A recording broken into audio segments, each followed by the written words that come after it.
বিএনপির আইনজীবীরা জবরদখল করে বার কাউন্সিলকে নিয়ন্ত্রণ করছেন বলে মন্তব্য করেছেন এনসিপির আইন বিষয়ক সম্পাদক জহিরুল ইসলাম মুসা।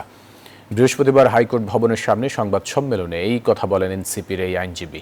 তিনি বলেন, নির্বাচন না হলে বিএনপির আইনজীবীরা অ্যাডহক কমিটি করে বার কাউন্সিল দখলের পায়তারা করবে।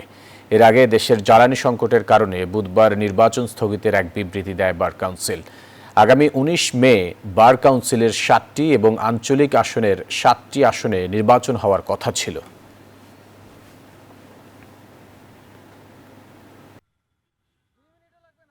সারা দেশের বার অ্যাসোসিয়েশনগুলো তারা এভাবে কোনো ধরনের গণতান্ত্রিক প্রক্রিয়া উপেক্ষা করে নিজেদের জবরদখলে রাখতে চাচ্ছেন, যেমনইভাবে বার কাউন্সিলে তারা অ্যাডহক কমিটি গঠনের মাধ্যমে করেছেন। এবং আমরা আশঙ্কা করছি এই নির্বাচন নিয়ে যে ধোঁয়াশা তৈরি হয়েছে, যে অস্পষ্টতা তৈরি হয়েছে, এটির মাধ্যমে তারা আসলে আবারও এই বার কাউন্সিল কুক্ষিগত করে রাখার এবং জনগণের কাছে, আইনজীবীদের কাছে গণতান্ত্রিক প্রক্রিয়ায় ফেরত না দেওয়ার একটা পায়তারা হয়তো তারা করছেন। আমরা এটার প্রতিবাদ জানাচ্ছি।